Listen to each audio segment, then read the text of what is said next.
Siapa yang tidak sabar untuk pindah ke IKN? Salah satu proyek besar pemerintah kita sepanjang sejarah ini telah menuai banyak sekali harapan. Namun saat ini di akhir masa jabatan pemerintahan Jokowi secara keseluruhan hingga 19 Oktober 2023, proses pembangunan IKN Batch 1 sudah mencapai 52%. Sehingga IKN menjadi pusat perhatian dan kontroversi. Lantas, apa yang menjadi isu utama dan bagaimana tanggapan dari kandidat capres kita?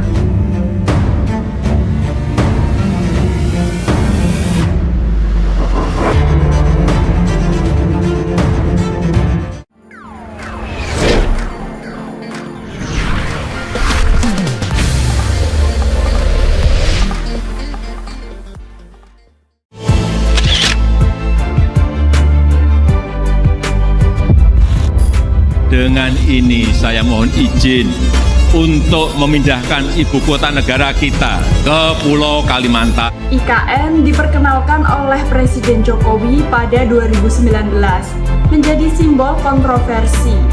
Kritikus menuduhnya sebagai proyek dadakan yang diambil tanpa konsultasi publik. Padahal pembangunan IKN adalah proyek jangka panjang dengan biaya sangat mahal dan memiliki implikasi sangat luas karena akan memindahkan ibu kota negara. Selain itu, IKN ini juga sebagai mega proyek baik secara ekonomi, sosial maupun politik. UU IKN disahkan pada Januari 2022, berselang setahun pada Oktober 2023. UU IKN direvisi bukan untuk mengakomodasi aspirasi publik, namun untuk memenuhi keinginan investor. Nah, apa sih yang mendorong keputusan ini?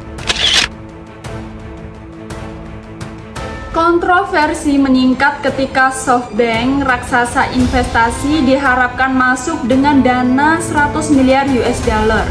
Namun di tengah ekspektasi tinggi, SoftBank mundur. Apa yang menyebabkan keputusan mendadak ini? SoftBank Vision Fund mengalami kesulitan lantaran pemerintah Arab Saudi dan Uni Emirat Arab tidak lagi menginvestasikan dana di sana. Mundurnya SoftBank membuat sang CEO pun tidak lagi menjadi dewan pengarah IKN. Dengan segala kontroversi yang mengelilingi IKN, bagaimana sikap baca pres kita? Penasaran? Subscribe dulu ya!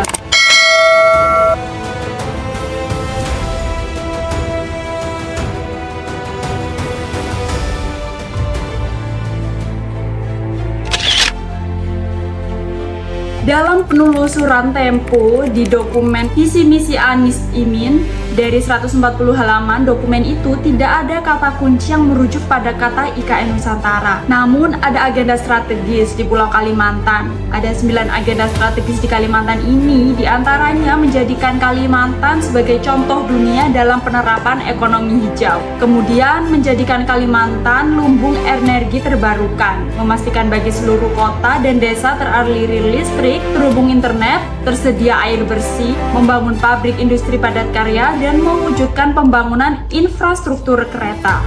Berbeda dengan Anies Imin, pasangan Ganjar Mahfud justru menyebutkan komitmennya dalam menyelesaikan pembangunan IKN Nusantara. Hal itu dicantumkan dalam misi pembangunan ekonomi berdikari berbasis pengetahuan dan nilai tambah. Mereka menulis dalam dokumen visi misinya, yakni percepatan penyelesaian IKN, komitmen melanjutkan pembangunan IKN secara bertahap hingga IKN menjadi titik keseimbangan baru, keadilan pembangunan, sekaligus simbol Indonesia yang futuristik. Pasangan Prabowo Gibran juga akan melanjutkan pembangunan IKN Nusantara.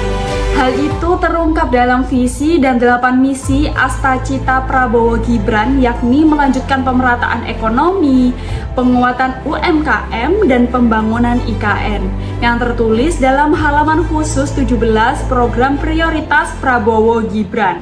Bagaimana menurut kalian? Bagaimana nasib IKN selanjutnya?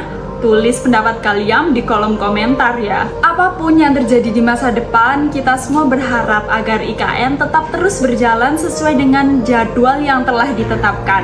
Apapun gagasan dari para capres dan cawapres, semoga bisa terwujud sesuai yang diharapkan. Selamat merayakan Pesta Demokrasi di Indonesia. Semoga siapapun nantinya yang akan terpilih akan membawa Indonesia menjadi lebih maju dan menjadi negara yang bermartabat. Salam perkasa.